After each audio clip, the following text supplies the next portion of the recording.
Welcome y'all to another one-up guided tour. Let's look at puzzle 436, 8x8 release this evening after a quick intro. This isn't my first run, this isn't my speed run, this isn't the guided tour that I post, where I explain how best to solve one-up puzzles as I see it, and surprise, that's going to be segmentation and maybe a little topography, but we'll get there in the end. If you don't want to hear all the talking and you just want to see a quick solve and understand, and you can quickly understand what I did, go for it. That's the mad dash. It's about 36 seconds today in solve time. Otherwise, stick around for this. It's about, there's 4 segment lines in each direction and 4 unsegmented lines in each direction. There's a lot of low givens. Let's see.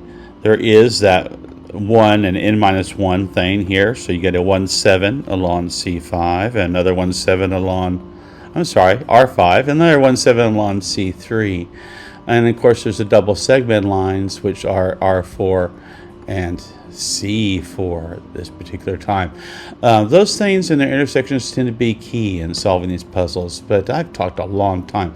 Let's get started. This is a 3-length C's 2 and 3, and we're going to continue down the line though. This is a 2, and it leaves us, 5, 7, 8. We can let that be. Let's turn. That's 1, that's 3, that's 2.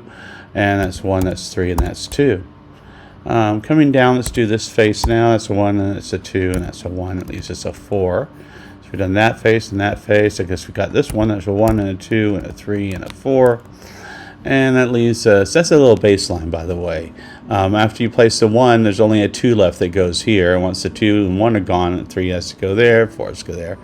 5, 6, 8 we can't place. We don't need to. We go to the next line, though, because we get all that.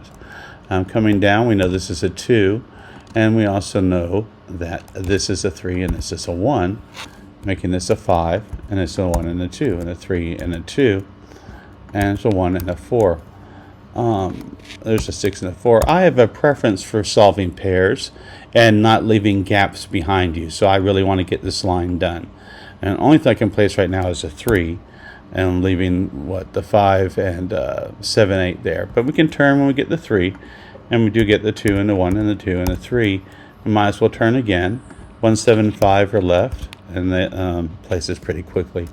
This is a 6, 5 pair that we just resolved.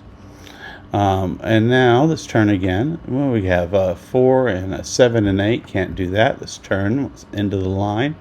Let's see. That can't be 5. That can't be 5. This is our only 5. Leaves a 7, 8, so we turn again. Now this is a pair, so 6 and 8. Now this is a pair, 7 and 5. Oh, this is another pair. It's a 7 and 8.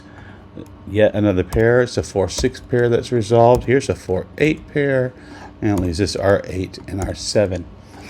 And that's one way to solve one-up 436. It's an evenly segmented puzzle, but all the givens are low, so segments are probably going to solve first.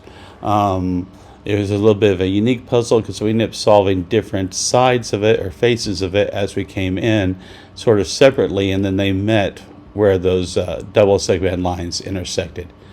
And after that, just really resolved pretty quickly. If you had any questions, I hope this video helped. If you still have questions, particularly with how I did this, leave a comment and I'll try and help. Like if you like, share, subscribe, spread the word. I do appreciate your time watching these, and I hope to see you another evening, maybe even tomorrow. Thanks. Bye.